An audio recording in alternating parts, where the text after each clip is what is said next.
dans un premier temps, je vais vous faire un petit historique, quelque chose de rapide.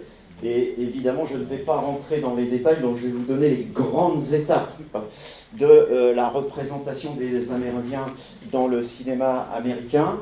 Ensuite, je vous laisserai regarder le film.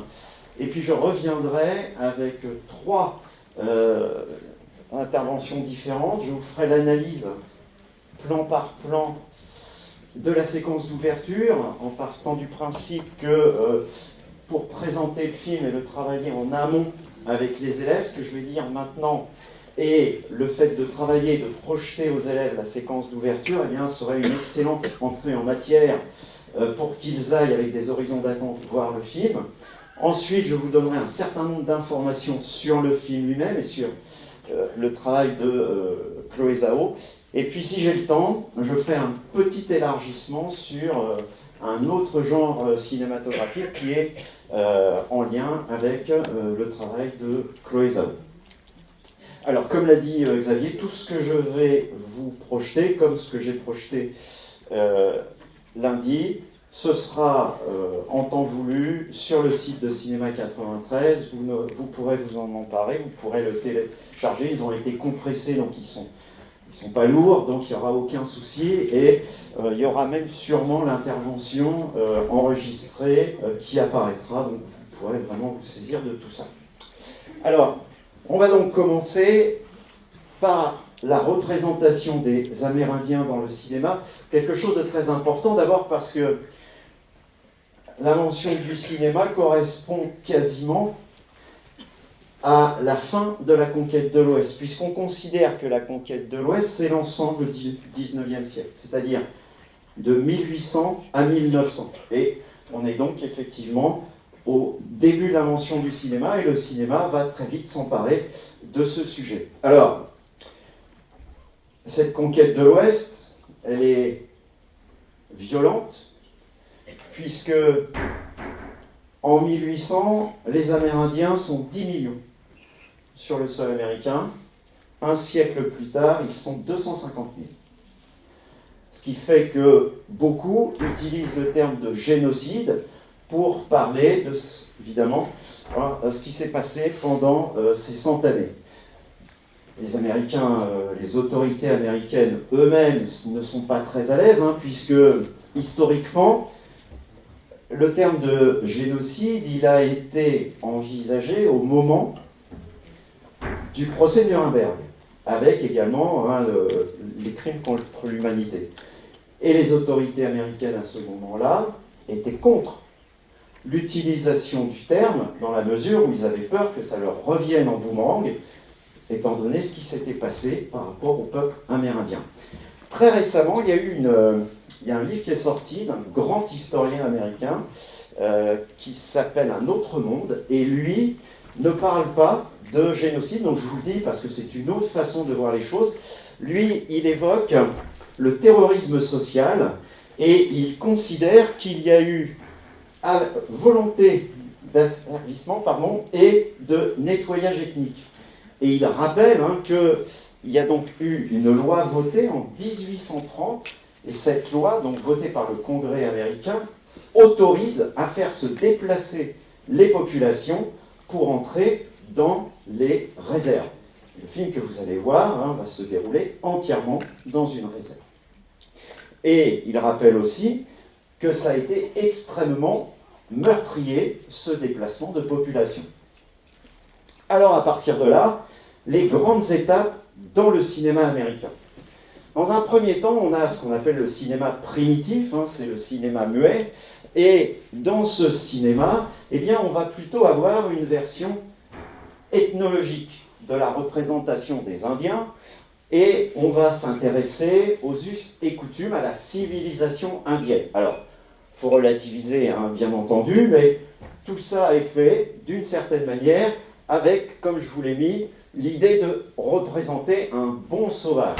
Dans le film que je propose, Au pays des chasseurs de têtes, donc c'est un film de Curtis. Curtis est un photographe à l'origine qui a énormément photographié les Amérindiens, et donc il va essayer mais il y a aussi des injonctions et des pressions pour que l'on représente d'une certaine façon les Amérindiens, mais il va essayer quand même de montrer quels sont leurs us, quelles sont leurs coutumes.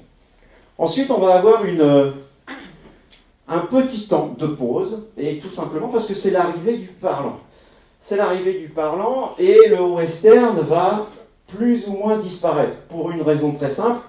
Le cow-boy n'est pas bavard, l'Indien encore moins, et comme on commence évidemment à faire du cinéma parlant avec beaucoup de dialogue, eh bien on a quelques difficultés à se lancer dans le genre. Et puis, à partir du milieu des années 30, et on peut dire jusque dans les années 50, on va vraiment avoir un western quand il représentera les Amérindiens, qui aura pour but de créer une espèce de roman national. Alors, il y a une célèbre phrase dans le dialogue dans le film de Ford, L'homme qui tua Liberty Valance, qui dit que si la légende est plus, je résume, mais si la légende est plus puissante que la réalité, eh bien, dans ce cas-là, allons-y pour la légende. Et donc, on va montrer, à partir de là, un Indien qui est un Indien sanguinaire. Et donc, dans les films, quand il va apparaître, eh bien, ce sera celui, bien sûr, qui s'attaque aux propriétés des pionniers qui essaient d'apporter la civilisation. C'est bien sûr l'Indien tueur, l'Indien qui scalpe. Hein. On a tous dans la tête, quand on a vu des westerns, cette représentation donc de l'Indien qui va scalper les blancs américains. Et vous allez donc avoir à partir de là une présentation et une justification quasiment de ce qui va se passer au niveau génocidaire. Prenez un exemple dans La chevauchée fantastique de John Ford, qui sort en 1939. Au départ, ce film, c'est une adaptation de Boule de Suif. Et pourtant, toute la dramatisation va passer dans le film par les fumées, les signaux indiens, qui, d'une certaine manière, créent le danger en permanence. Et la séquence finale, qu'est-ce que c'est ? Eh bien, c'est bien sûr les Indiens qui attaquent la diligence, et les occupants, les survivants dans cette diligence seront sauvés par la cavalerie qui va arriver. Et dans ce cas-là, le public américain, évidemment, va applaudir, il est très heureux. Et tout ça, ça va construire une image très claire pendant des décennies de l'Indien, de l'Amérindien, à travers ce cinéma. Le premier tournant, il arrive en 1950, avec un film que vous avez peut-être vu, parce qu'il était, mais il n'est plus malheureusement, pour des raisons de droit, dans le catalogue Collège au cinéma, c'est La Flèche brisée. La Flèche brisée, c'est vraiment le film qui va modifier la façon de représenter les Indiens. Cette fois-ci, vous allez avoir donc le chef Apache. La tribu Apache, c'est la tribu la plus représentée dans le cinéma, dans le western américain. Dans ce film, donc, on va parler traité de paix, on va discuter, on ne va surtout pas être violent, sanguinaire. On va avoir même un mariage entre le héros, interprété par James Stewart, et la fille du chef indien. Donc ici, on parle de métissage. Donc vous avez vraiment la volonté de la part d'Elmer Dev, qui est le réalisateur, de transformer radicalement la vision qu'on va avoir des Indiens. Et on aura bien sûr une présentation de leur civilisation.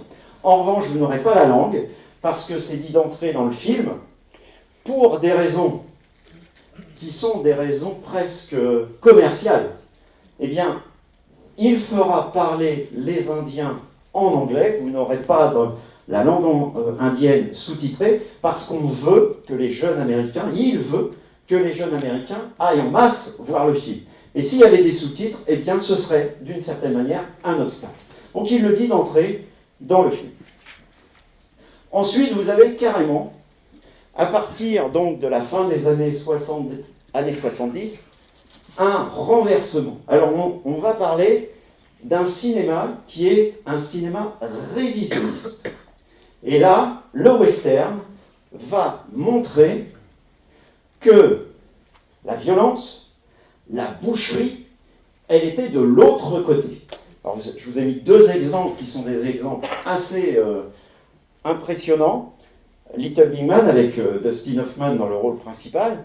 Et puis surtout Soldat Bleu. Soldat Bleu, vous avez une séquence dans ce film, je vous ai mis un plan, où vous avez la cavalerie américaine qui va charger un village, qui va brûler les tipis et qui va bien sûr tuer, violenter toute la population indienne. À partir de là, on va montrer une réalité, c'est quel a été le comportement des soldats, notamment américains, lorsque, bien sûr, il y a eu progression et conquête de l'Ouest, de la côte Est à la côte Ouest.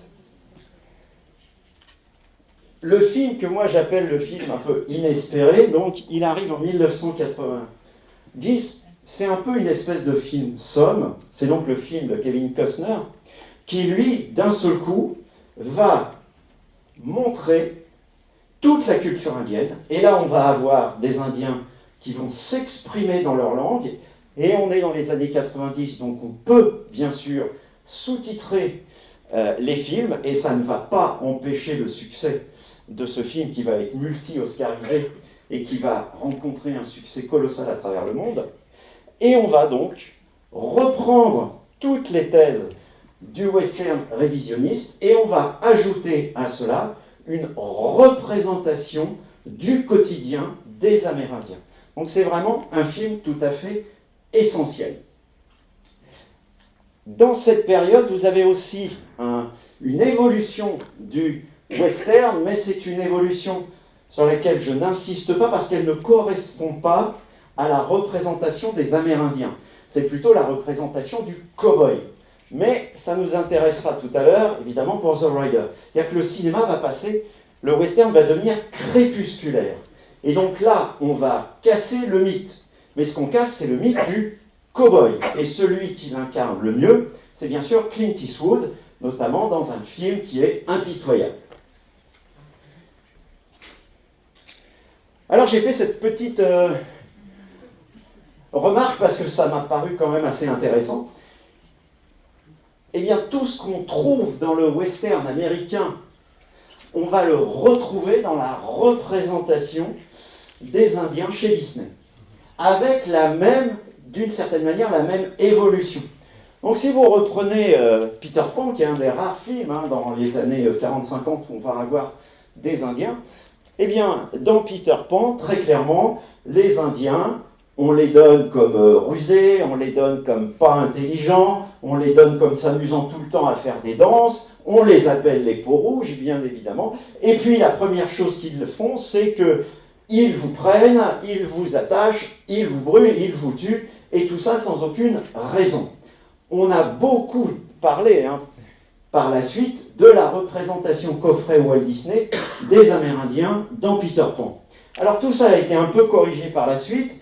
D'abord, il y a eu Pocahontas, là on s'est emparé d'une légende, mais surtout ce qui est très intéressant, c'est qu'il y a eu par la suite un Peter Pan 2, alors film qui n'a pas du tout été exploité en salle, uniquement en vidéo, et j'imagine qu'à l'heure actuelle, on va pouvoir le voir sans difficulté sur la plateforme Disney. Ça, je n'ai pas accès donc. Mais je pense que... Et ce qui est intéressant dans ce Peter Pan 2, c'est que les Indiens ont disparu. C'est-à-dire que plutôt que d'en offrir une représentation qui ne correspond plus à ce que l'on attend, c'est-à-dire une certaine véracité, eh bien, ils ont carrément gommé la représentation des Indiens dans la suite. Alors on arrive maintenant, non plus au western, mais à la représentation d'un Amérindien contemporain au XXe siècle et pourquoi pas jusque maintenant. Alors moi quand j'ai préparé ça, c'était il y a très longtemps en réalité, parce que ça fait presque 2 ans, vu que j'aurais dû vous présenter cette intervention l'année dernière au mois d'octobre, parce que le film avait été pensé pour la programmation précédente. J'ai cherché à quel moment j'ai vu un Indien dans un film de fiction américain, mais pas dans un western. Et en fait, la première image qui m'est arrivée, c'est celle de l'Indien dans Vol au-dessus d'un nid de coucou, le film de Miloš Forman. Alors, déjà, c'est intéressant, Miloš Forman, il est tchèque. Quant à Chloé Zhao, elle est d'origine chinoise. Parce que, il faut le dire, les cinéastes américains ne s'intéressent pas énormément à la représentation des Amérindiens contemporains. Alors c'est quand même assez intéressant ce qui se passe dans Vol au-dessus d'un nid de coucou, si vous vous rappelez, si vous avez vu le film. Si vous ne l'avez pas vu, c'est l'urgence absolue. Donc ce personnage, qui est une armoire à glace, hein, impressionnante physiquement, et muet, il ne parle absolument pas, sauf à la fin, parce qu'à la fin, tant pis, je suis obligé de spoiler pour la démonstration. Hein.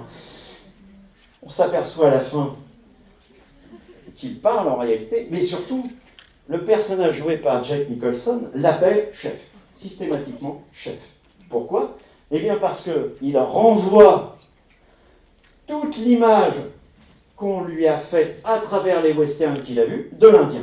Donc l'Indien, c'est un guerrier, forcément pour lui.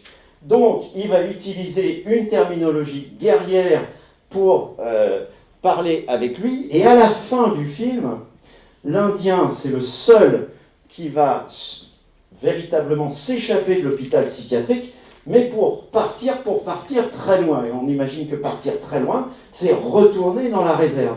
Et donc, à travers ce seul personnage, dans les années 70, vous avez toute la condition des Amérindiens de l'époque.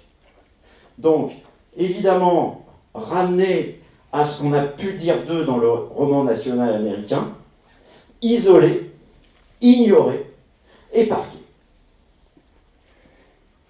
Je suis revenu aussi sur un film qui est un film quasi documentaire qui date de 1961, un film assez intéressant mais pas évident à trouver.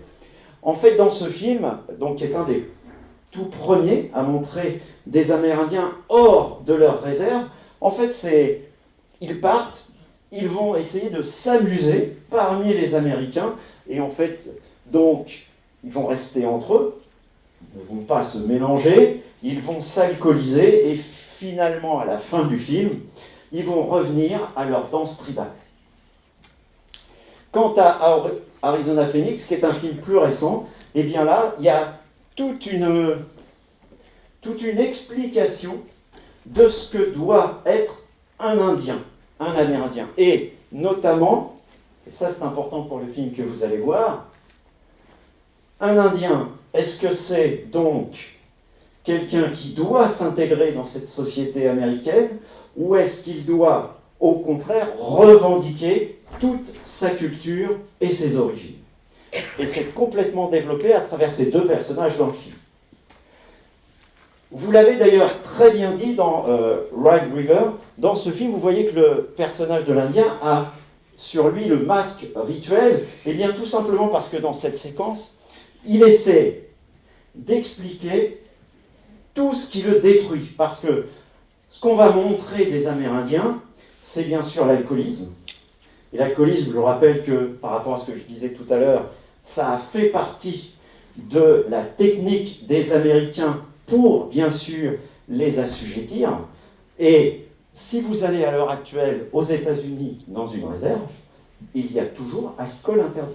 Vous pouvez rentrer dans un supermarché, dans une réserve, il n'y a pas d'alcool. Vous n'en trouverez pas. Donc, ce qu'ils montrent là, c'est évidemment la situation. Donc, leur situation, eh bien, c'est le chômage, bien sûr. Les Amérindiens, c'est dans les réserves 40% de la population au chômage, à l'heure actuelle. Et bien sûr, le problème de l'identité.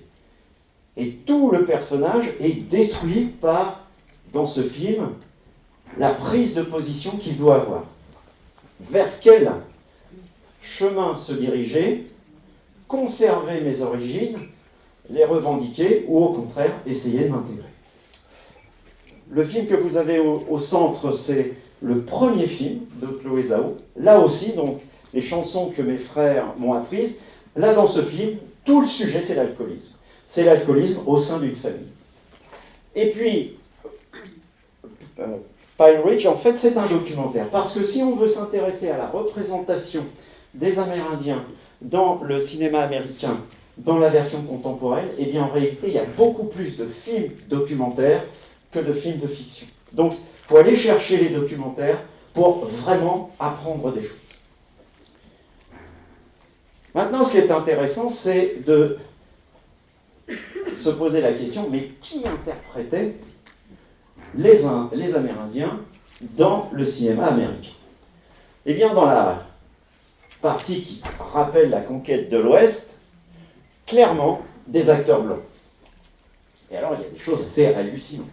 Alors, pourquoi des acteurs blancs? La première raison, c'est qu'il n'y a quasiment pas d'Amérindiens qui sont des comédiens professionnels. Ça, c'est la vérité. Mais on aurait pu faire l'effort. Deuxième raison, c'est que le public américain veut retrouver en tête d'affiche des comédiens qu'il connaît, qu'il aime voir. Et donc, vous allez à partir de là avoir tout un tas de stars du cinéma américain ou d'acteurs célèbres qui vont endosser des rôles d'Indiens, et c'est assez cocasse. Prenons le premier, c'est quand même Boris Karloff. Boris Karloff, je vous rappelle que c'est Frankenstein dans le film de James Whale.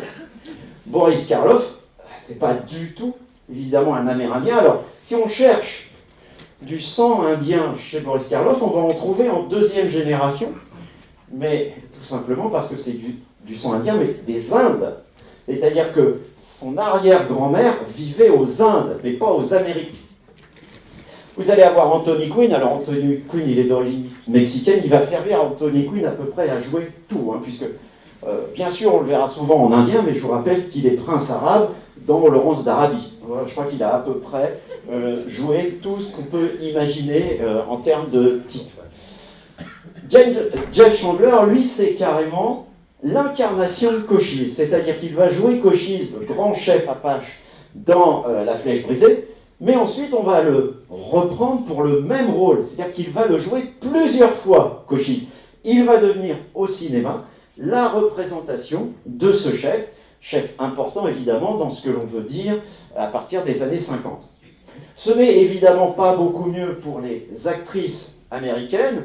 Dans La Lance brisée, eh bien, c'est comme pour Anthony Quinn, c'est une actrice mexicaine qui va jouer un rôle d'Indien. Et puis je parlais tout à l'heure du mariage entre la fille du chef indien et James Stewart dans La Flèche brisée. L'actrice qui joue le rôle principal est une actrice américaine qui n'est pas du tout amérindienne. Alors il va y avoir quand même des acteurs qui seront des Amérindiens. Celui que vous avez en premier, c'est intéressant de s'intéresser à lui parce que c'est lui qui joue Geronimo dans La Flèche brisée. Et en fait, si on regarde sa filmographie, on s'aperçoit que dans les films où vous aviez un Indien,